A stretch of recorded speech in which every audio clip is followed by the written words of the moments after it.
जय Hind. Welcome to दर्शाई classroom. मैं मनीष सेप्टा। बच्चों, आज हम PT07 पेपर डिस्कस कर रहे हैं, जेई मेंस का पेपर। जेई मेंस का तो सिंपल ही रखा गया और ऐसे ही इसी लेवल के पेपर आपके जेई मेंस में एक्चुअली लास्ट 1-2 साल से आ रहे हैं। बीच में वो 15-16 वाले टाइम में जेई मेंस में कुछ अच्छे सवाल आ गए थे, पर अभी जो ट्रेंड आ रहा है एनटीए के वाले में, उसमें आसान रह रहा है आपके पास पेपर। तो ये अपने 1 बाय 1 सभी सवालों को करते हैं। सबसे पहले हम इंटीजर वाले पे हैं बच्चों। तो इंटीजर वाला पहला सवाल आपके पास में इस तरीके का था। यहाँ पे ऐसे एक बैटरी थी, यहाँ पे ऐसे एक रेजिस्टेंस था आपके पास, ठीक है, और यहाँ पे भी ऐसे एक रेजिस्टेंस था।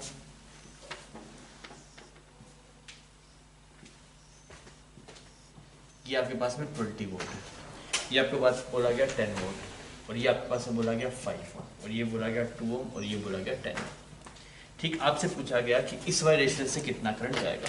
तो इसमें मैंने आपको करंट एक्सिटी में एक चीज़ बताई थी, अगर आपको वो याद है तो आप फंसेंगे नहीं। उसमें क्या बताया गया था, बैटरी के पॉजिटिव टर्मिनल से जितना करंट निकलेगा नेगेटिव में वापस उतना ही आना चाहिए। अब सोचिए, इससे अगर यहाँ पे आई निकल रहा है, यहाँ पे ऐसे आई गया तो आई ही वापस आएगा, क्योंकि अगर यहाँ पे कुछ करंट चला गया तो फिर यहाँ पे तो आई नहीं आ पाएगा ना। पॉजिटिव से जितना निकला नेगेटिव वापस आई आना चाहिए। सिमिलरली यहाँ से अगर कुछ ऐसे I1 करंट गया तो सेम डिट्टो करंट I1 यहाँ पे वापस आना चाहिए। मेरी बात समझ में आ रही है? अगर यहाँ पे ऐसे एक और लूप बना हुआ होता तब पॉसिबिलिटी थी कि यहाँ से कुछ करंट चला गया वापस घूम के यहाँ से आ गया, तब कुछ बात बन सकती थी। पर अभी तो एक सिंगल डी लाइन है आपके पास, एक सिंगल रेजिस्टेंस, एक सिंगल ब्रिज है आपके पास में। तो अगर इसमें से कुछ करंट यहाँ पे चला जाएगा तो फिर इसमें कुछ करंट I-I1 हो जाएगा, या फिर I से कुछ कम वैल्यू हो जाएगी, तो आपके पास नेगेटिव उतना करंट आएगा नहीं। तो इसके पॉजिटिव जितना निकलेगा नेगेटिव वापस आना चाहिए। इसी बात को ध्यान में रखते हुए इससे कोई भी करंट जाएगा नहीं, तो इससे जो करंट की वैल्यू आएगी आपके पास में वो कितनी आएगी? 0 आएगी, जिसका आंसर क्या हो जाएगा बच्चों? 0 हो जाएगा। सेकंड सवाल की बात करते हैं। सेकंड सवाल आपके पास से मीटर ब्रिज का सवाल था। उसमें क्या बोला गया, a resistance of 2 ohm is connected across one gap of metre bridge. हम यहाँ पे ऐसे मीटर ब्रिज बना लेते हैं, ऐसे दो उसमें रेजिस्टेंस लगा देंगे, यहाँ पे ऐसे मीटर ब्रिज है आपके पास में, ठीक है। तो और ऐसा कुछ सेटअप बना दिया हमने मीटर ब्रिज का।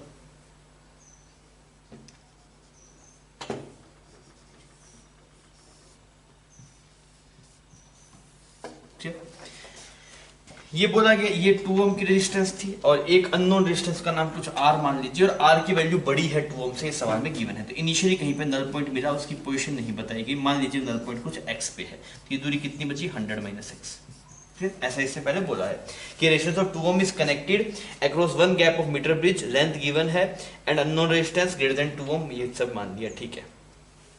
अब देखिए, तो ये आपके पास में इनिशियली क्या बन रहा था? 2 डिवाइड बाय x। इसमें क्या बनेगा? 2 divide by x is equal to r divide by 100 - x। एक इक्वेशन तो बच्चों ये निकल के आ गया आपके पास में इस वाले सेटअप से। फिर क्या हुआ है, फिर आपने इंटरचेंज किया, r को उधर लगा दिया, 2 ओम को इधर लगा दिया। तो अगर ऐसा करेंगे तो यहाँ पे r आ जाएगा आपके पास में, और यहाँ पे ये 2 ओम आ जाएगा, ठीक है। और यहाँ पे अगेन ये मीटर ब्रिज का सेटअप मैंने डिजाइन कर दिया वापिस। अच्छा, अब देखिए, अब ये R बड़ा है आपके पास में, तो R बड़ा है तो अब ये वाली लेंथ बढ़ेगी आपके पास में। तो अब की पहले x पे नल पॉइंट था, तो अब आएगा x प्लस कितना चेंज आया आपके पास में? 20 सेंटीमीटर। सर x - 20 क्यों नहीं किया? बिकॉज आपको पता है कि जब 2 ओम था तो x आया था, R जो है वो 2 ओम से बड़ा है, तो उस वाले टाइम में जो लेंथ है वो ज्यादा आएगी आपके पास में। और यहाँ पे कितना बच गया बच्चों? यहाँ पे बच गया 80 - x। सही, 100 - दिस करेंगे तो ऐसे एक्सप्रेशन आएगा आपके पास में, ठीक है। अब आप इसमें एक इक्वेशन बना लीजिए, क्या आएगा? r divide by x plus 20 is equal to 2 divide by 80 - x। अब वो क्या निकालना चाहता है, किसकी वैल्यू पूछ रहा है? वो अननोन रेजिस्टेंस की वैल्यू पूछ रहा है। अननोन रेजिस्टेंस की वैल्यू कितनी है देख लेते हैं। यहां से एक इक्वेशन बनाएंगे तो कितना आएगा? ये 200 - 2x is equal to xr। Clear? यहां से अगर इक्वेशन बनाते हैं कितना आएगा? 80r minus xr is equal to 2x plus 40। सही बच्चों? अच्छा, अब इन दोनों को हम इस तरीके से ऐड कर लेते हैं कि इन दोनों को ऐड कर लेते हैं। तो यहाँ पे बचा xr और वहां बचा 200 माइनस 2x। क्लियर? ऐसा कुछ इक्वेशन बन रहा है। अब हम अगर इसको ऐड करने जाएंगे तो ये यहाँ पे साफ हो गया और ये यहाँ पे साफ हो गया, तो 80r की वैल्यू जो आपके पास मिलेगी 240। इसने इसको उड़ा दिया तो r की वैल्यू कितनी है बच्चों? 3 ओम। रेजिस्टेंस आपके पास में आ गया 3 ओम। तो इसका सही जवाब क्या हो जाएगा आपके पास? 3 हो जाएगा। थर्ड प्रॉब्लम बच्चों क्या बोला गया? The ionization potential of hydrogen atom is 13.6, मतलब n इज इक्वल टू 1 की जो एनर्जी है दैट इज -13.6 इलेक्ट्रॉन वोल्ट। तो आगे क्या आप लिख सकते हैं? यहाँ पे आएगा -3.4, n इज इक्वल टू 3 का कितना आएगा? -1.5 इलेक्ट्रॉन वोल्ट। अब क्या बोला गया? Hydrogen atom in the ground state excited by A monochromatic radiation of photon 12.1 12.1 volt energy देंगे। 12.1 किन दोनों में डिफरेंस है, इसमें तो है 10.2 और इन दोनों में कितना है 12.1 इलेक्ट्रॉन। मतलब जैसे ही आप इलेक्ट्रॉन को एनर्जी देंगे तो उठ के यहाँ पे चला जाएगा। आपको बोला डी एक्साइट होते हुए कितने फोटॉन्स एमिट करेगा, तो हमें पता है Nc2 करता है, तो कितने ऑर्बिट्स इन्वॉल्व है 1 2 3, तो 3C2, तो क्या आंसर आ जाएगा 3, तो इसका जवाब हो जाएगा आपके पास 3। ठीक है बच्चों, फोर्थ प्रॉब्लम देखते हैं। ये भी आपके पास में सिंगल इंटीजर वाला था। बोला गया a magnetic flux linked with a stationary loop of resistance 4 ohm varies with respect to time during the time period of 2 second. Flux given है आपको, फ्लक्स कितना गिवन है, दैट इज 3t ब्रैकेट में 2 - t, ऐसा flux given है। Heat generator पूछ रहा है आपसे, रेजिस्टेंस गिवन है, रेजिस्टेंस है 4 ओम, हीट रेजिस्टेंस, हीट कितना जनरेट होगा ये पूछ रहा है। अब हीट के लिए हम क्या करें यार, यहाँ से आपको EMF मिल जाएगा, यहाँ से आपको EMF मिल जाएगा, तो यहाँ से पहले हम EMF निकालते हैं। तो अगर आप EMF देखेंगे तो EMF का फंक्शन क्या बनेगा, यहाँ पे बनेगा 60 - 3t², तो EMF बनेगा 6, इसको डिफरेंशिएट करें 6, और यहाँ पे बनेगा आपके पास में 60, ऐसा EMF बन गया टाइम के साथ ये फंक्शन उसका। ठीक है, EMF बन गया। अब पावर का एक्सप्रेशन लिख देता हूँ पहले। हीट पावर क्या होगा, पावर होगा EI लिख दूं मैं, मतलब या फिर v²/r का कर देता हूँ, v²/r। ये पावर निकालते हैं हमने, पावर किसी इंस्टेंट के ऊपर। हमसे पावर नहीं, हीट लॉस पूछा, तो हीट लॉस क्या होगा आपके पास, हीट लॉस होगा P/dt। तो जब इसको अगर इंटीग्रेट करने जाएंगे तो पावर का एक्सप्रेशन पूरा खोल लेते हैं पहले। तो ये क्या बन जाएगा आपके पास में, यहाँ पे 36 बाहर आ गया, तो यहाँ पे क्या बन गया 1 - t का होल स्क्वायर, और यहाँ पे बन गया 4, तो यहाँ पे आ गया 9। सही है, ठीक है। तो यहाँ पे 9 इधर रह गया आपके पास में, ये इसको खोल देते हैं, a² + b² + 2 - 2ab, तो ऐसा बन गया। तो इसको इंटीग्रेट कर देते हैं 0 से लेके 2 तक। ये तो टाइम इंटरवल बोला गया आपको। अब यहाँ पे देखते हैं, हीट को अगर आप निकालना है तो 9 तो बाहर रह गया, इसको इंटीग्रेट कर दे, dt का यहाँ पे t बन जाएगा +t³ बन जाएगा, और यहाँ पे बन जाएगा -t²। लिमिट लगा 0 से लेके 2 तक की, तो 2 पुट करेंगे यहाँ पे, तो ये बन जाएगा 2 + 8/3 - 4। सही। अच्छा, इसको देख लेते हैं सॉल्व करके थोड़ा। 9 इधर रह गया आपके पास, और ये बच गया -2, तो 8/3 - 2, तो ये आ गया आपके पास में 2/3 6 जूल। तो आंसर जो आ जाएगा यहाँ पे आपके पास में 6, इसका आंसर हो जाएगा। तो सवाल आसान था, हल्का सा गणित था, पर सवाल आसान था। क्लियर बच्चों, फिफ्थ प्रॉब्लम कर रहे हैं। ये भी आपके पास में न्यूमेरिकल टाइप है, इंटीजर टाइप है। इसमें क्या बोला गया, an electron in hydrogen atom jumps from an excited state n to ground. किसी एक्साइटेड स्टेट से ग्राउंड में आ रहा है, ठीक है। The wavelength so emitted illuminate a photo sensitive material, मतलब जो वेवलेंथ है उससे एक फोटो इलेक्ट्रिक इफेक्ट को करवाया जा रहा है। मान ले कि जो हाइड्रोजन एटम में डी एक्साइटेशन की वजह से जो फोटोन आया उसकी एनर्जी कुछ E थी, तो हम क्या लिखेंगे, E = वर्क फंक्शन कितना है 2.75 electron volt plus stopping potential हो गया 10 वोल्ट। ये ऐसे इक्वेशन बन जाए। यही तो होता है कि Sc/λ = work function plus Ke max, ऐसा लिखा जाता है। वर्क फंक्शन वैल्यू लिख दी, और Ke max क्या आ गया, E × स्टॉपिंग पोटेंशियल। अच्छा, अब देखिए आपको यहाँ से एनर्जी की वैल्यू मिल गई। एनर्जी की वैल्यू कितनी बची, 12.75 इलेक्ट्रॉन वोल्ट। अब आप देखिए 12.75 की एनर्जी कब रिलीज होगी, तो आपको पता है हाइड्रोजन एटम में n = 1 की एनर्जी होती है -13.6, n = 2 की होती है -3.4, n = 3 की होती है -1.5। सही। तो ये जो एनर्जी गैप आपके पास में आएगा, ये इसमें आएगा क्या आपके पास में, यहाँ पे जो एनर्जी गैप रहता है आपके पास में जैसे 10.2, ये रहता है आपके पास में 12.1, तो यहाँ से ही बात नहीं बन रही। और ऊपर चलते हैं, n = 4 पे, ऐसा -0.85 रहता है आपके पास में। इसमें अगर आप एनर्जी गैप देखेंगे आपके पास, तो कितना है 13.6.85, कितना रही बच्चों आपके पास में, ये बन गया, ये किधर चला गया 12.7। मतलब n = 4 से 1 का ट्रांजिशन, जब n = 4 से 1 में आता है तब एनर्जी निकलती है 12.75 इलेक्ट्रॉन वोल्ट। इसीलिए H एटम के जो एनर्जी लेवल्स है वो आपको याद रहेंगे, सवाल आसानी से हो जाए। मुझे याद था तो हम इजीली कर पाए। 13.6 माइनस 3.4 माइनस 1.5, इसमें पहले बैठ कर निकालो, फिर बहुत लेंदी हो जाएगा आपके पास। तो रिएक्शन कहाँ से आएगा बच्चों, आपके पास n इज इक्वल टू 4 से आएगा, तो उसकी वैल्यू इसने पूछी, तो जवाब हो जाएगा आपके पास से 4। ठीक, फिर हम चलते हैं 6 प्रॉब्लम के अंदर। 6 आपके पास में सिंगल करेक्ट है। इसमें क्या बोला गया, in Bohr model of hydrogen atom the ratio of kinetic energy to the total energy of electron in nth ground shell will be कितना होगा। तो अगर आपको याद होगा एक्सप्रेशन, तो वेलोसिटी काइनेटिक एनर्जी एक्सप्रेशन याद है, हाँ याद है, that is 13.6 z² bye n², ये एक्सप्रेशन आता है काइनेटिक एनर्जी का। सही। अगर आप बात करेंगे पोटेंशियल एनर्जी का, तो पोटेंशियल एनर्जी का है माइनस इसका ट्वाइस z² बाय n², और अगर आप बात करें टोटल एनर्जी का बच्चों, तो वो आता है माइनस 13.6 z² बाय n²। याद है ये सब रिजल्ट्स। अगर ये रिजल्ट याद है, देखिए काइनेटिक एनर्जी पोटेंशियल जो टोटल एनर्जी बनेगी, समझ में आ गई बात। अब किसका रेशियो पूछ रहा है, kinetic energy versus total energy का, तो क्या रेशियो आएगा आपके पास में, -1 आएगा रेशियो। अगर आप kinetic energy by total energy करने जाएंगे तो एक्सप्रेशन बन जाएगा -1। क्लियर, तो आपके पास में ए ऑप्शन यहाँ पे मैच कर जाएगा। फिर अगर आप 7th प्रॉब्लम में जाएंगे, 7th प्रॉब्लम की अगर हम बात करें,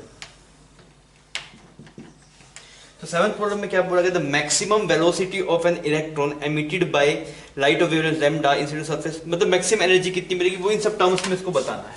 तो हम क्या लिखेंगे, देखिए Sc by lambda is equal to work function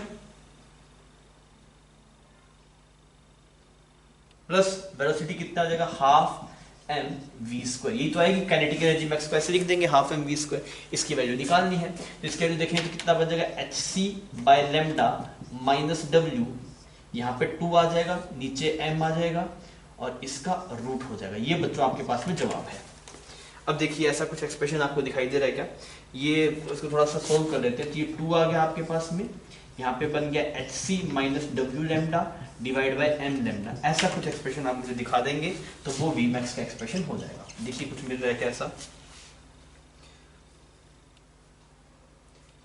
यहाँ पे c ऑप्शन आपके पास, देखिए c ऑप्शन ऐसा सेम आ रहा है ना आपके पास में, c ऑप्शन यहाँ पे जो है वो सेम मैच कर रहा है, इस वजह से c इसका सही जवाब हो जाएगा।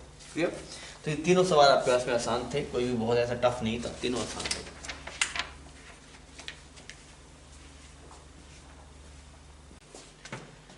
बच्चों अभी हम 8th प्रॉब्लम पे हैं, ये भी आपके पास में सिंगल ऑप्शन करेक्ट है। क्या बोला गया, the energy of a photon is equal to the kinetic energy of proton. Energy, photon की एनर्जी और प्रोटोन की एनर्जी दोनों सेम है, दोनों अलग अलग बात है। जब प्रोटोन अलग है, फोटोन अलग है। फोटोन की एनर्जी का फॉर्मूला होता है Sc बाय लैम्डा, और प्रोटोन की एनर्जी का फॉर्मूला होता है हाफ mv², दोनों अलग अलग बात है। सही है बात, ठीक है। एनर्जी ऑफ फोटोन आपको गिवन है E है, तो वो यही एनर्जी ऑफ प्रोटोन भी हो जाएगा आपके पास में, तो ये आपने इसको E लिख रखा है। ठीक है, फिर क्या बोला गया, let λ1 be the de Broglie wavelength of proton. तो अगर आप डी ब्रोगली वेवलेंथ निकालेंगे प्रोटोन की, लैम्डा ऑफ प्रोटोन, तो क्या लिखते हैं, h divide by momentum, momentum हो गया आपके पास में mv। सही। अब इसको E की टर्म में लिखना है, तो h बाय इसको लिख देते हैं √2mk। सही, ऐसे लिखा जा सकता है √2mk, और k की वैल्यू हमें पता है E, तो इसको लिख दिया √2me। ये सही है बच्चों, इसमें कोई दिक्कत नहीं। ठीक है, और अगर आप वेवलेंथ ऑफ फोटोन निकालने जा रहे हैं, तो वेवलेंथ ऑफ फोटोन आ गया, कितना है आपके पास, it is Sc by E, this is equal to Sc by E। कोई दिक्कत नहीं, ये फोटोन का है। ये ध्यान रखना कि अगर डी ब्रोगली वेवलेंथ गिवन है तो एनर्जी Sc बाय लैम्डा नहीं लिखना है कभी भी। एनर्जी हमेशा, वो पार्टिकल उसकी एनर्जी हमेशा हाफ mv² लिखी जाएगी, बस वो डी ब्रोगली वेवलेंथ आ गई। ऐसा नहीं करना है कि डी ब्रोगली वेवलेंथ से एनर्जी Sc बाय लैम्डा लिखना है। Sc बाय लैम्डा सिर्फ फोटोन के लिए लिखा जाता है आपके पास। क्लियर है ये बात। अब आपको दोनों का रेशियो पूछा गया, λ1 बाय λ2।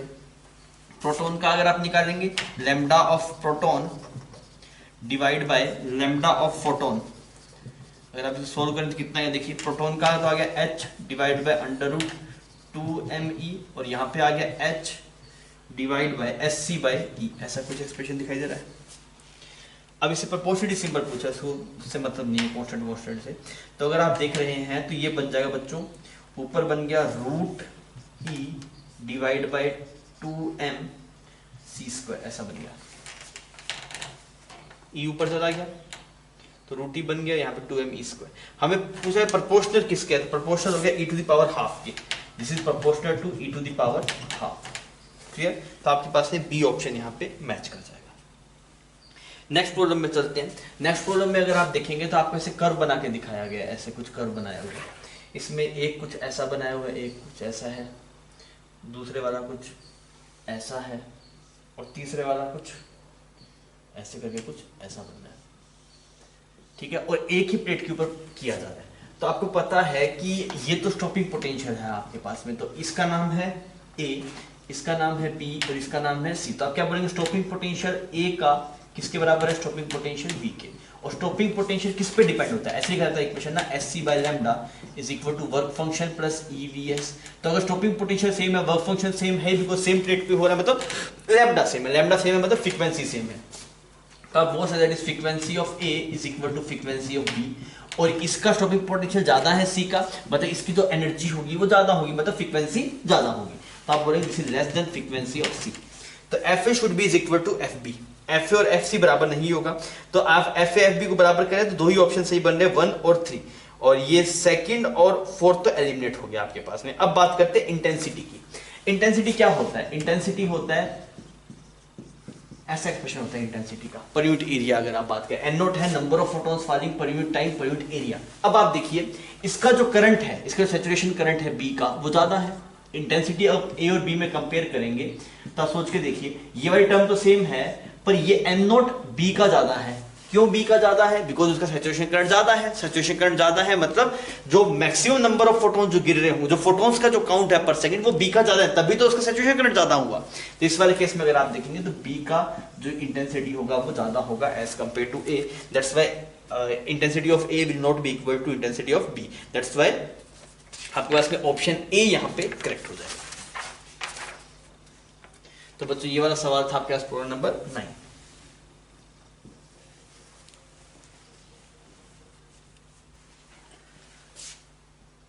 जब हम 10th प्रॉब्लम पे चलते हैं, ये आपका सिंगल करेक्ट ही है।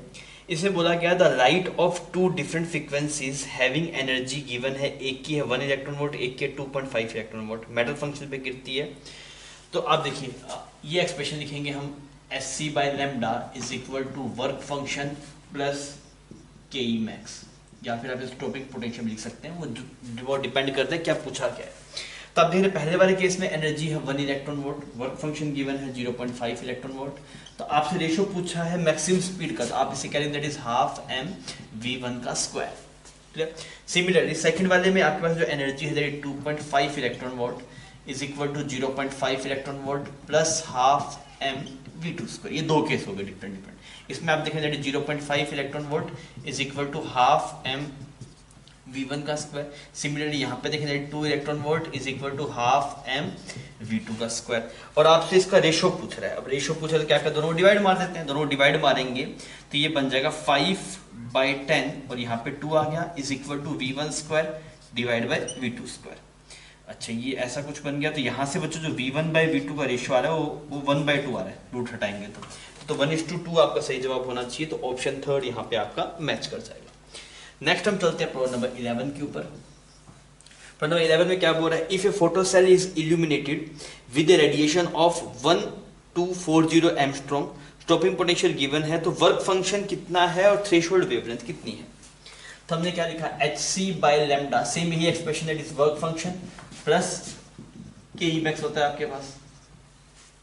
तो ये आ गया आपके पास S C divide by value आ गई 1240 is equal to work function निकालना पड़ेगा, और इसको आपने बोल दिया 8 इलेक्ट्रॉन वोल्ट। सही। अब वर्क फंक्शन पूछ रहे थे यार, इसकी वैल्यू पुट करते हैं, दैट इज ये किस में है, ये एंगस्ट्रॉम में है।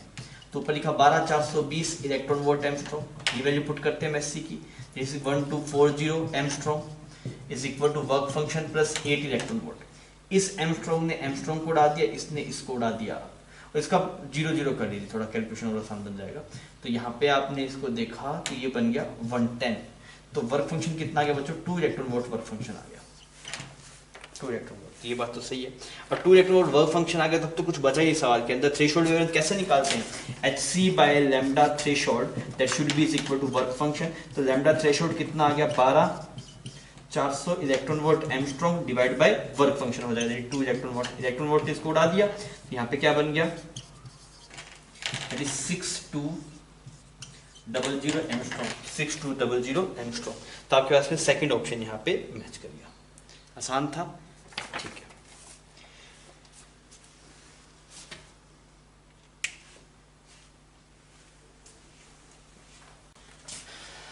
बच्चों अभी हम बात कर रहे हैं क्वेश्चन नंबर 12 की। क्वेश्चन नंबर 12 में क्या है आपके पास में, यहाँ पे ऐसे कोई आर्क बनाया हुआ है आपके पास में ना, और इससे ऐसे कुछ करंट फ्लो कर रहा है, ऐसे इस सेंस में, यहाँ से कुछ करंट आ रहा है, ऐसे करके ऐसे इसमें जा रहा है, और ये पॉइंट ऐसे कुछ सेंटर हो गया। रेडियस वेडियस सब गिवन है, करंट आई फ्लो कर रहा है, करंट की वैल्यू आर गिवन है। तो आपसे क्या पूछा गया, इस ओ पॉइंट के ऊपर, सेंटर वाले पॉइंट के ऊपर मैग्नेटिक फील्ड कितना है। तो देखिए इसकी वजह से तो कोई मैग्नेटिक फील्ड आएगा नहीं, इसकी वजह से कोई मैग्नेटिक फील्ड नहीं आएगा, बिकॉज डिस्टेंस जीरो हो गया। इसकी वजह से कितना आएगा, तो अगर आप इसकी वजह से चेक करेंगे, डायरेक्शन देख लीजिए बाहर की तरफ आएगा। ड्यू टू आर्क अगर मैं लिखूँ, ड्यू टू आर्क, तो वो आएगा mu not I divide by 4r। पूरे की वजह से mu I divide by 2r, तो म्यू आई बाई 4r किस तरफ आएगा, ये बाहर की तरफ आएगा। कैसे चेक किया, राइट हैंड थंब रूल से। अब इसकी वजह से बात करते हैं, ये कैसी वायर होगी, यहाँ तक तो हमने कैलकुलेट कर ही लिया, ये सेमी इनफाइनाइट वायर होगी। तो अगर मैं बात करूँ due to semi infinite wire, due to semi infinite wire, इसके से क्या एक्सप्रेशन आता है, it is mu not I divide by 2 pi D आता है इनफाइनाइट का, तो यहाँ पे आएगा mu I divide by 4 pi D, D की जगह कितना आ जाएगा, आ जाएगा। तो आप वैल्यू देख लीजिए नेट, और डायरेक्शन किस तरफ आएगा, बाहर की तरफ आएगा, तो दोनों तरफ से बाहर की तरफ आएगा, दोनों ऐड हो जाएंगे। तो अगर आप डी नेट देखेंगे तो दोनों को ऐड कर दीजिए, म्यू नॉट आई 4r बाहर आ गया आपके पास में, 1 + 1 बाई पाई। क्लियर, ऐसा कुछ एक्सप्रेशन है आपके पास।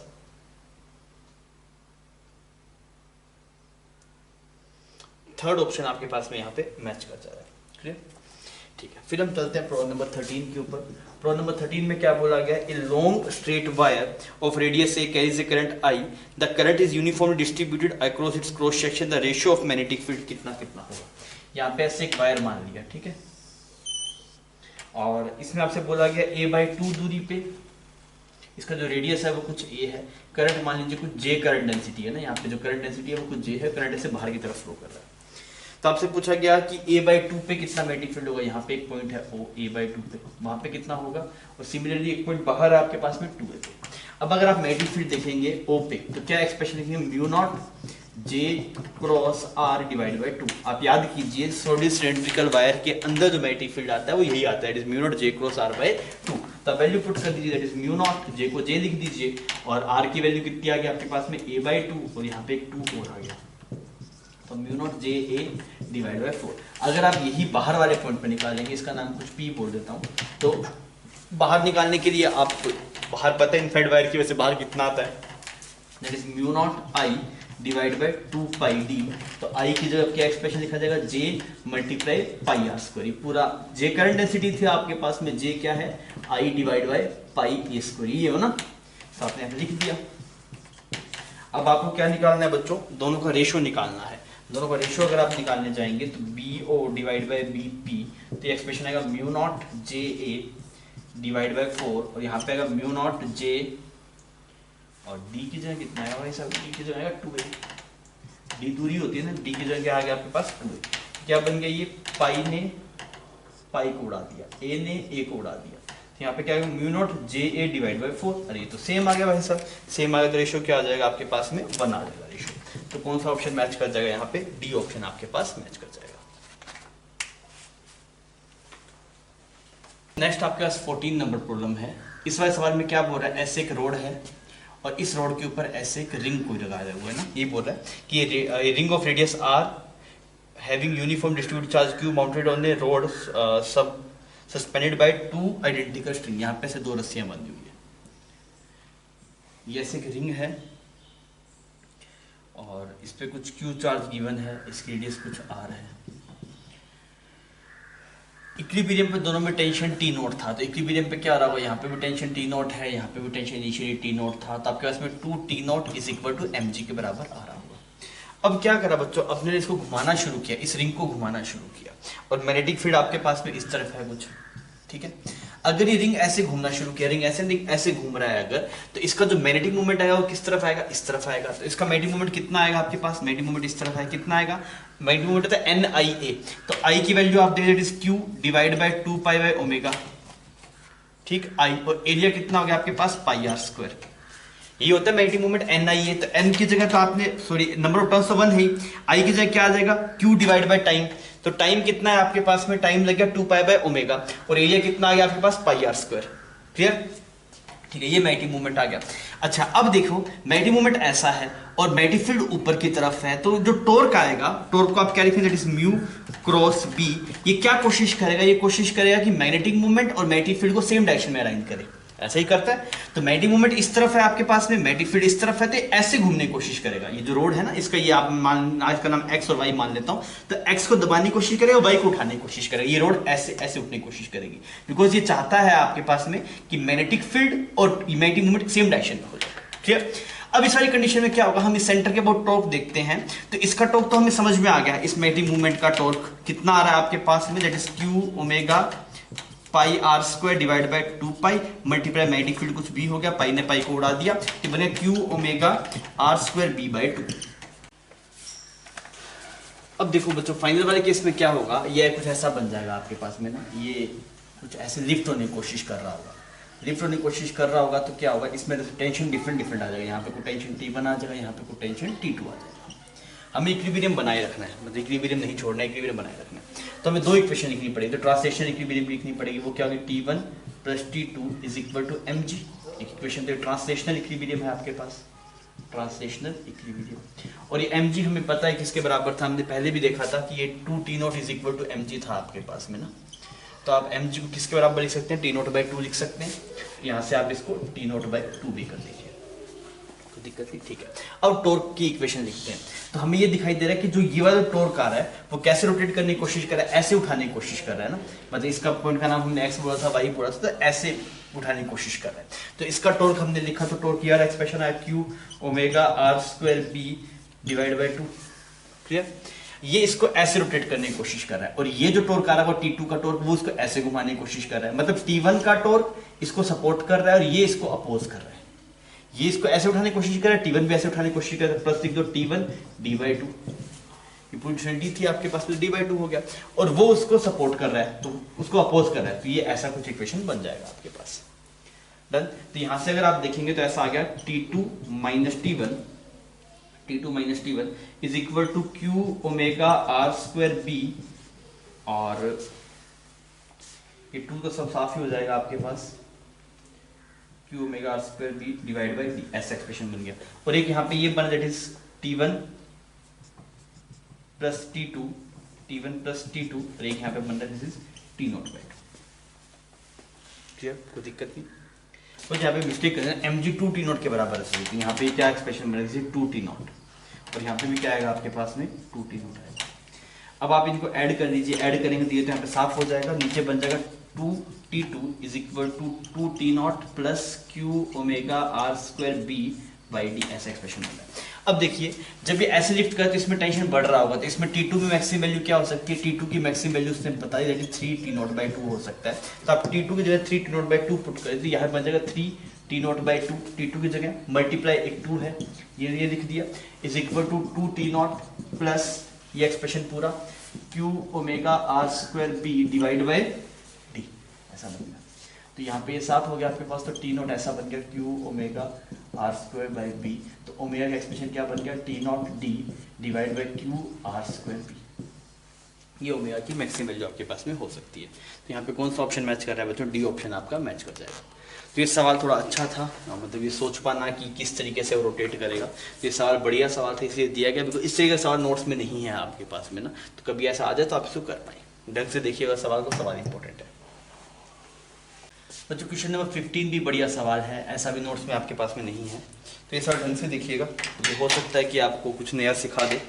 इस सवाल में क्या बोला गया, यहाँ पे ऐसे एक कंडक्टिंग रिंग है, यहाँ पे कैसे कंडक्टिंग रिंग है, और वो प्योर रोलिंग कर रही है, मतलब उसका ट्रांसलेशन मोशन भी है, वी वाई साइड से मूव कर रहा है, और इधर ऐसे वी वाई आर ओमेगा से घूम भी रहा है, प्योर रोलिंग कर रहा है। सिमिलरली यहाँ पे भी एक ऐसे रिंग है आपके पास, सेम रेडियस की, वो इस तरफ जा रहा है वी वेलोसिटी से, तो रोटेट कैसे करेगा, ऐसे रोटेट कर रहा है वी बाई आर से।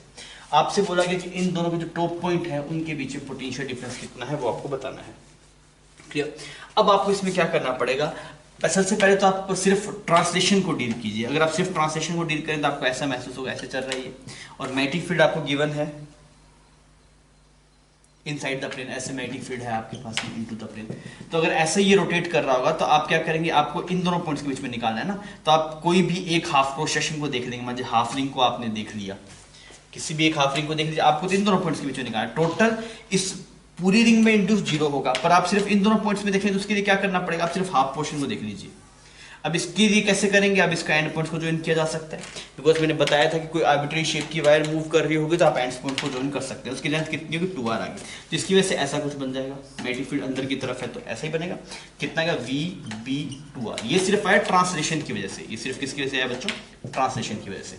अगर आप रोटेशन की वजह से बात करेंगे, सिर्फ रोटेशन की वजह से बात करिए, तो आप देखिए यहाँ पे ऐसे ये रोटेट कर रहा है, ऐसे रोटेट कर रहा है, आपको इन दोनों पॉइंट्स के बीच में चाहिए, तो आप अगेन इसको हाफ मान लीजिए।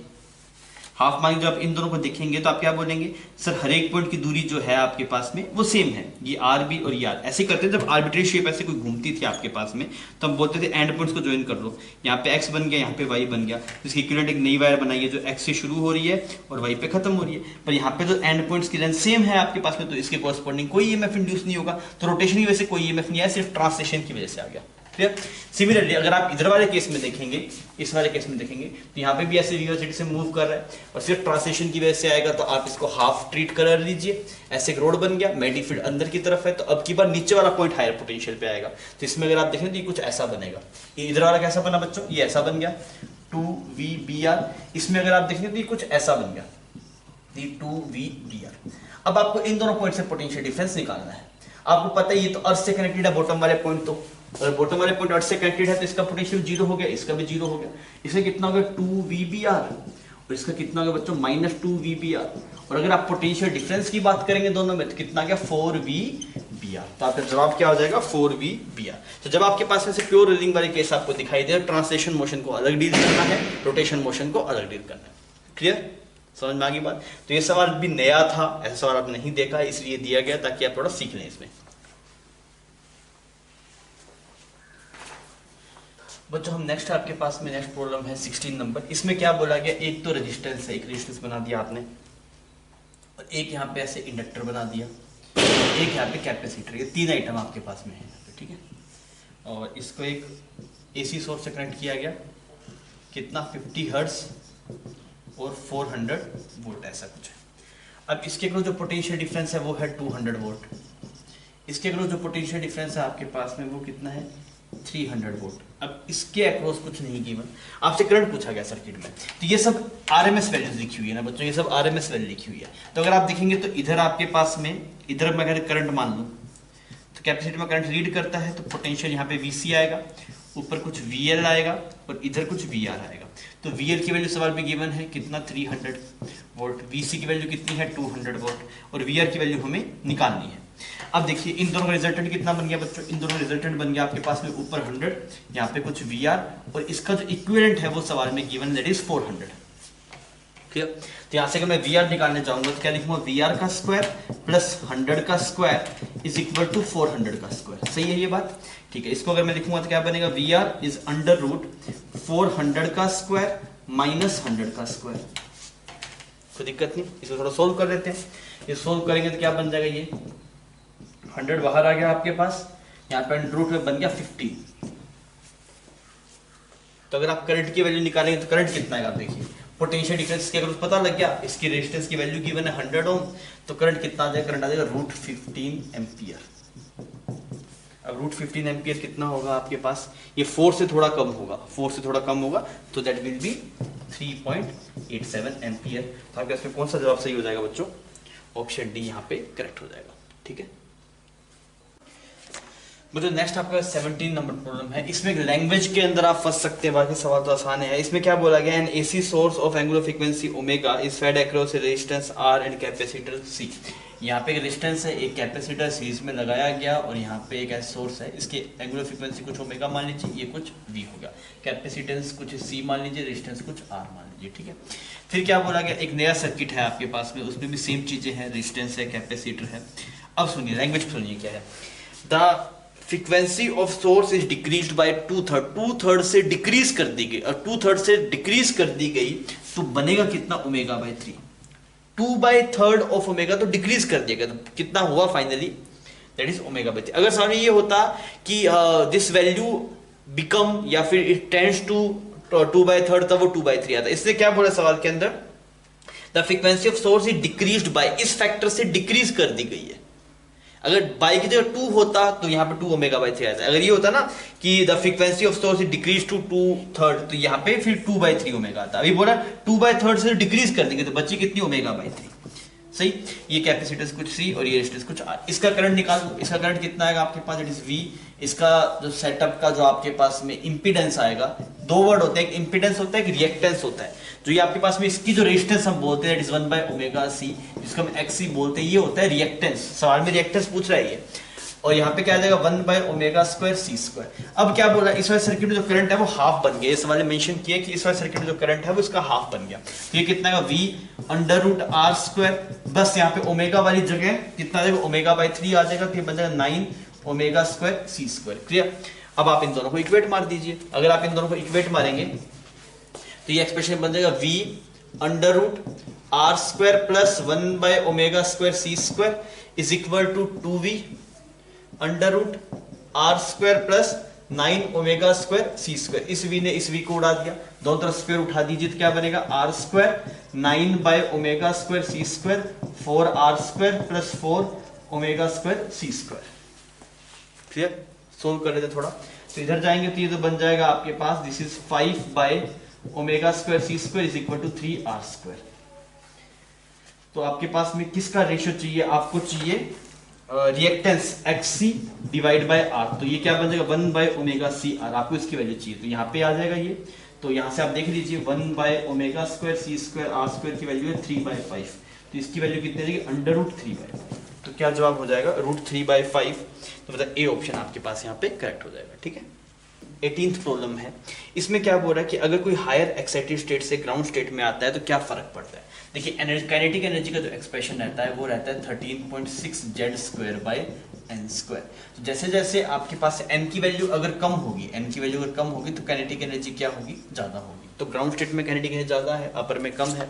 जब ऊपर से नीचे आएगा तो काइनेटिक एनर्जी क्या होगी, इंक्रीज करेगी। सवाल में ये बोला ना कि एक्साइटेड स्टेट से ग्राउंड स्टेट में आए तो काइनेटिक एनर्जी बढ़ेगी। अगर आप पोटेंशियल एनर्जी का एक्सप्रेशन देखेंगे बच्चों तो उसमें है -13.6 मल्टीप्लाइड टू Z²/n²। क्लियर। अब ये वाली जो वैल्यू, सिर्फ इतनी सी वैल्यू को अगर आप देखें तो ये वाली वैल्यू तो बढ़ रही है, ये वाली वैल्यू क्या हो रही है आपके पास है, बढ़ रही है, पर नेगेटिव भी लगा हुआ है आपके पास में। तो अगर नेगेटिव में कोई वैल्यू -10 है, नेगेटिव में 2 है, तो ये वाली वैल्यू तो बड़ी है पर माइनस लगा हुआ है, इसका मतलब क्या होगा, ये घट गई आपके पास। तब क्या बोलेंगे, पोटेंशियल एनर्जी क्या करेगी आपके पास, डिक्रीज करेगी। माइनस साइन की वजह से दिक्कत हो गया। क्लियर। और अगर आप टोटल एनर्जी की बात करेंगे तो उसका एक्सप्रेशन क्या आता है, -13.6 Z²/n²। उसमें भी सेम यही कंसेप्ट होगा, टोटल एनर्जी भी क्या करेगी आपके पास, डिक्रीज करेगी। तो आपके से फर्स्ट ऑप्शन यहाँ पे मैच कर जाएगा। अभी हम चलते हैं प्रॉब्लम नंबर 19 में। 19 में क्या बोला गया आपको, an equiconvex lens is cut into 2 halfs. 2 half में आपने इसको काट दिया और इसकी फोकल लेंथ के बारे में आपको बताया गया। तो एक तो ऐसे ये एक लेंस है, यहाँ पे पूरा लेंस है, ठीक है। इसकी फोकल लेंथ का नाम है कुछ f। अब इस एक को आपने f' किसको बोला है, अगर xo' इसको आपने f' बोला है। इसको क्या नाम दिया बच्चों, f' नाम दिया। और अगर आप इसको ऐसे काटते हैं, इस ऐसे बना देते हैं, इसका नाम हो जाता है f', ऐसा इसे बोला। अब इसकी वैल्यूज के बारे में बात हुई।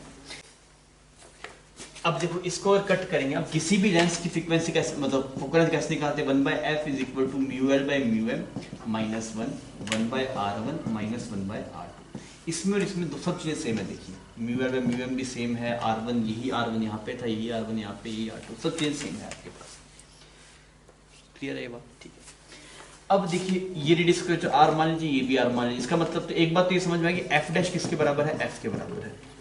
f" की वैल्यू निकालते हैं तो 1/f" is equal to μl/μm, ये सेम का सेम, माइनस 1/r1 ये सेम का सेम हो गया। बस r2 यहाँ पे r था, यहाँ पे r2 की जगह इन्फिनिटी आ जाएगा, इसके रेडियस की वजह क्या होगा, इन्फिनिटी होगा, तो 1/∞। तो ये एक्सप्रेशन ऐसा बन गया 1/f" is equal to μl/μm minus 1 और यहाँ पे बन गया 1/r। और अगर आप इसके लिए ये एक्सप्रेशन लिखते तो ये दोनों बराबर हो जाता, तो यहाँ पे 1/f कितना आता, μl/μm minus 1, this is 2/r। Clear, this 2/r आ गया आपके पास।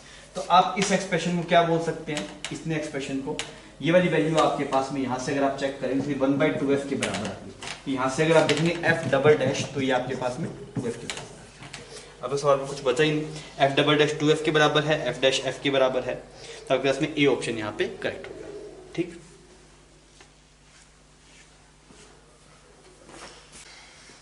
बच्चों आपके पास में प्रॉब्लम नंबर 20 सिंपल सवाल है और लॉजिक गेट का सवाल है।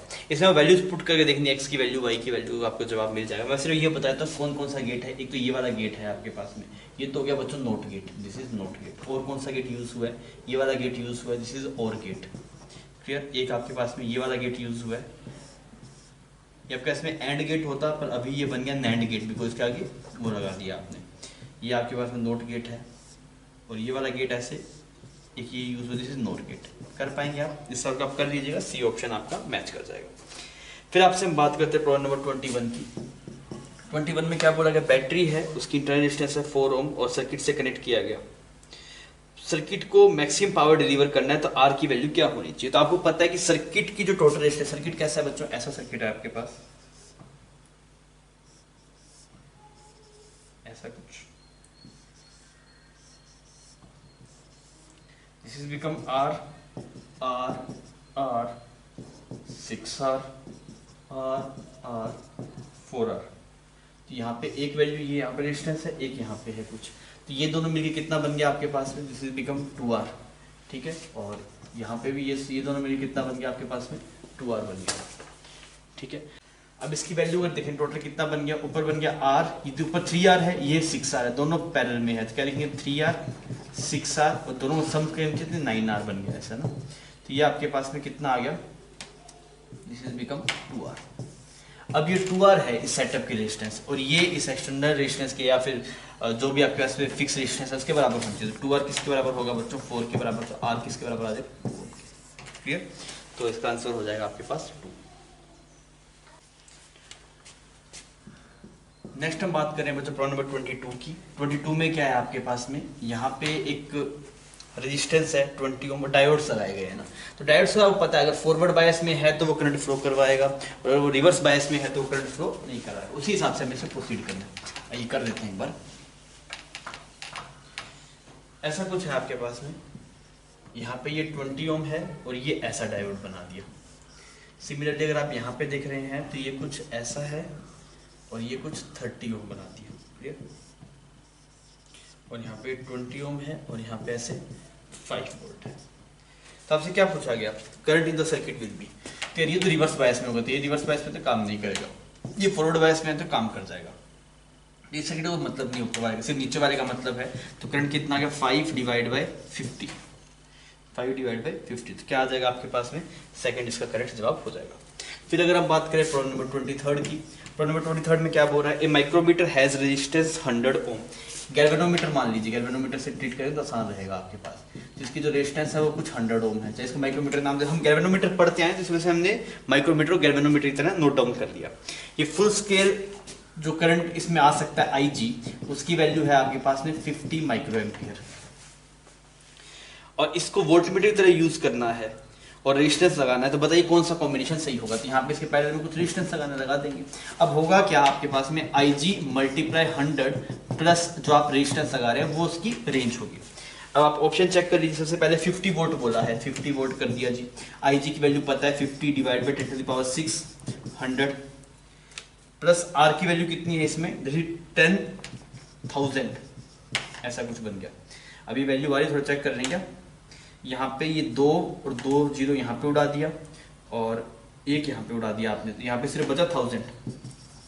क्लियर, अच्छा तो आपके पास में ये वाली वैल्यू देख लेते हैं कि 50 के बराबर आ रही कि नहीं। तो ये बन गया 5/1000 और यहाँ पे बन गया 101। तो यार ये 50 तो नहीं आ रहा आपके पास में, तो पहले वाला तो ऑप्शन गलत हो गया। सेकंड वाले में चलते हैं। 10 वोल्ट की रेंज चाहिए और 200 किलो ओम, तो आपने लिखा IG 50/1000 नहीं 50/10⁶ था ना, ये 50 IG की वैल्यू ये कर दी और एक्सटर्नल रेजिस्टेंस है 200 फिर 1000 प्लस और इसकी रेजिस्टेंस आपके पास में कितनी थी, 100 थी। और ये कितनी रेंज शो कर रहा है बच्चों, 10 वोल्ट की रेंज शो कर रहा है। देख लेते हैं 10 वोल्ट आ रहा है कि नहीं आ रहा। यहाँ पे 2 0 2 0 इससे उड़ा दिया, 1 यहाँ पे उड़ा दिया, तो यहाँ पे बच गया 1000। ठीक है, तो यहाँ पे आ गया 5 डिवाइड बाई 1000 मल्टीप्लाई 200, ये 2000 है तो 2001 हो गया आपके पास में। क्लियर? तो ये अप्रोक्सीमेटली अगर आप देख रहे हैं तो 10 वोल्ट के बराबर आ रहा है, मतलब बी ऑप्शन आपके पास मैच कर जाएगा। तो इसमें तो हर एक ऑप्शन ट्राई करके देखना था, कंसेप्ट यही था आपके पास में, ये एक्सटर्नल वोल्ट मीटर के बराबर आ जाएगा, आई कैलकुलेशन है। ठीक, बजो 24 में ये सर्किट है आपके पास में, इसमें क्या बोला गया, in the circuit shown initially K1 is closed, इस स्विच को क्लोज किया गया, एंड K2 इज ओपन, और चार्ज कैपेसिटर पे कुछ Q2 है, चार्ज कैपेसिटर C2 कौन सा है, इसका नाम C2 है, इसका नाम C1 है, और इसका नाम कुछ C3 है। तो ये क्या बोल रहा है, अगर आपके पास में K1 को क्लोज कर दिया, K2 को ओपन कर दिया, तो C2 पे जो चार्ज है वो Q2 है। देख लेते हैं कैसे आएगा वो चार्ज। ऐसा कैपेसिटर बन जाएगा, सर्किट सिर्फ इतना ही बनेगा आपके पास, ये 3 कूलम हो गया, ये 6 कूलम हो गया, सॉरी कैपेसिटेंस 3C कैपेसिटेंस है, 6C कैपेसिटेंस है, और C की वैल्यू 1 माइक्रोफैराड गिवन भी है सवाल में। तो अगर आप देख रहे हैं चार्ज इस पे जो Q2 की वैल्यू आ रही होगी, तो C20 देखेंगे दोनों का सीरीज में कनेक्टेड है, तो कितना आ जाएगा आपके पास में 2C आ जाएगा, तो 2 मतलब 18C चार्ज आ जाएगा, 18C ये चार्ज आ गया आपके पास। इन दोनों का सीक्वेंट निकाला, C1 C2 divided C1 plus C2, तो वो 2C आया आपके पास में, और चार्ज कितना आएगा, that is Q is equal C multiply with this is 18C। अब क्या बोला कि सेकंड वाले केस में क्या हुआ, K1 को ओपन ही रखा, then K1 was open, okay, while K2 kept closed। अच्छा, अब क्या हुआ आपके पास में, यहां पे इसको ऐसा बना दिया, ऐसा ऐसे करके कुछ ऐसे करके, तो ये सर्किट इनकम्प्लीट है, इस पे तो कोई कुछ फर्क पड़ेगा ही नहीं, जो तक पहले रह गया। अच्छा नहीं, इस पे अब चार्ज आ गया आपके पास में, इस पे चार्ज आ गया 18C, ठीक है। अब इसको ओपन कर दिया, इसका तो कोई रोल रहा नहीं, अब ये वाला कैपेसिटर इससे जुड़ गया आपके पास में, अगर इससे जुड़ गया तो आप क्या बोलेंगे, 18C जो चार्ज था वो इन दोनों में डिस्ट्रीब्यूट होगा आपके पास में, इसी कैपेसिटर थी 3C और इसकी भी थी आपके पास में 3C, ऐसे ही सवाल के अंदर। तो अब देखिए, अब फाइनल क्या होगा, अब ये वो केस बन गया कि एक अनचार्ज कैपेसिटर को एक चार्ज कैपेसिटर ज्वाइन किया गया। अब उस वाले केस में क्या होता है, यहाँ पे कैपेसिटर, यहाँ पे कैपेसिटर, दोनों में बच जाएगा 9C। पहले इस पे था 18C, सही, इस पे 18C था, ये हट गया, अब इसको इस कैपेसिटर ज्वाइन कर दिया, पहले तो चार्ज इक्वल डिस्ट्रीब्यूट हो जाएगा, दोनों में बन जाएगा 9C। अब अगर आप चार्ज का रेशियो देखें, इस वाले चार्ज का नाम क्या दिया बच्चों, इस Q, तो आपसे रेशियो पूछा गया, रेशियो क्या आएगा आपके पास में, तो देखिए एक बार 18C था, एक बार 9C था, तो रेशियो क्या आ जाएगा 1:2 या फिर 2:1 आएगा आपके पास में। समझ में आ गया, सवाल आसान था, हो गया, ठीक है। अभी हम लास्ट प्रॉब्लम पे चलते हैं।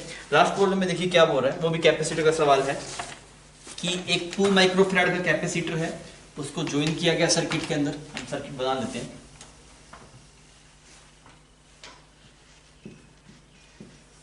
इससे बोला कि एक बैटरी है, यहाँ पे हम ऐसे कैपेसिटर बना देते हैं, और यहाँ पे एक और कैपेसिटर ऐसे बना देते हैं। This is 2 microfarad, this is 8 microfarad, यहाँ पे स्विच बना दिया, इसका नाम हो गया, स्विच का नाम 2, इस स्विच का नाम हो गया 1, और यहाँ पे से स्विच है। इससे क्या बोला, 2 microfarad is correctly showing the figure the percentage of energy dissipate after the switch S is turn to the position 2, मतलब पहले ही आपके पास में टर्न टू द पोजीशन, पहले ही यहाँ पे 1 पे था आपके पास में, ठीक है, फिर इसको टर्न कर देंगे तो कितना एनर्जी डिसिपेट होगा, ठीक है। पोटेंशियल कुछ V मान लीजिए, तो इस पे चार्ज कितना आ जाएगा बच्चों, 2C आ जाएगा, ठीक है, 2V चार्ज आ जाएगा, 2V, कैपेसिटेंस कुछ 2 माइक्रोफैराड है, पोटेंशियल 2V। अब देखिए इनिशियल एनर्जी कितनी थी, फाइनल एनर्जी हम देखेंगे कितना है।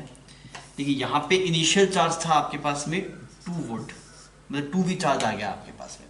अब अगर आप इसको ऐसे कनेक्ट कर देंगे, ऐसे इसको यहाँ पे 2V चार्ज, अभी डिस्ट्रीब्यूट होगा ये चार्ज, कैसे क्या डिस्ट्रीब्यूट करेंगे, पैरेलल में कनेक्टेड है, तो इसमें जो चार्ज जाएगा 2 divide bye C1 plus C2, ऐसे जाता है ना पैरेलल में, अगर ऐसे कनेक्टेड रहता है आपके पास में C1 C2 और चार्ज कुछ Q आता है, तो आप C1 की वैल्यू आप लिखते हैं, that is C2 divide by C1, sorry Q1 पे जो चार्ज आएगा इस वाले capacitor, C1 divide by C1 plus C2 multiply Q, Q2 जो आता है C2 divide by C1 plus C2 multiply Q, same ratio में जाता है। यही मैं यहाँ पे कर रहा हूँ, ये 2 माइक्रोफैराड है, ये 8 माइक्रोफैराड है, इस पे जो जा रहा होगा ये 2 डिवाइड बाय 10 मल्टीप्लाई 2V, ठीक, तो यहाँ पे कितना आ गया 4V/10, और यहाँ पे अगर आप देखेंगे बच्चों तो ये बन जाएगा 8, यहाँ पे 8 आएगा अब की बार, तो ये बन गया 16 V/10। क्लियर। अब हमसे एनर्जी डिसिपेट पूछा था, इनिशियल एनर्जी कितना था, Q²/2C, पहले था टोटल था 2V, तो Q² हो गया 4V² divide by 2C, C की वैल्यू आपके पास 2 आ गई, दैट इज V², इतनी एनर्जी थी पहले। क्लियर। फाइनल एनर्जी अगर आप देखेंगे तो half C equivalent multiply V² कर लेता हूँ, जो पोटेंशियल डिफरेंस नया आएगा, तो हाफ C इक्विवेलेंट कितना हो गया बच्चों दोनों का, 10 आ गया, और पोटेंशियल डिफरेंस कितना आ रहा है अब आप देखिए, that is 2V/10, this is 2V/10 का स्क्वायर, क्या बन गया आपके पास, दिस इज बिकम 1/2, यहाँ पे बन गया 4V² डिवाइड बाई 10, 2V²/10, इतना बना। तो इनिशियल था V², अब बन गया 2V²/10। परसेंटेज एनर्जी लॉस कितना हुआ, तो आप परसेंटेज एनर्जी लॉस कैसे निकालेंगे बच्चों, देखिए परसेंटेज लॉस, तो आप देखिए इनिशियली था आपके पास V², अब बच गया 2V²/10, और इनिशियल वैल्यू लिख दीजिए मल्टीप्लाई 100, यही आएगा लॉस। डन। यहाँ पे कितना बन गया 8/10 मल्टीप्लाई 100, ये 7 हो गया आपके पास में 80% आपके पास लॉस आ गया। ठीक, तो ये आसान था सवाल में, कोई दिक्कत नहीं थी, बस आप समझ में आना चाहिए कि जब आपके पास में एक चार्ज कैपेसिटर को अनचार्ज कैपेसिटर ज्वाइन करते हैं तो कैसा चार्ज डिस्ट्रीब्यूट होता है। ठीक है।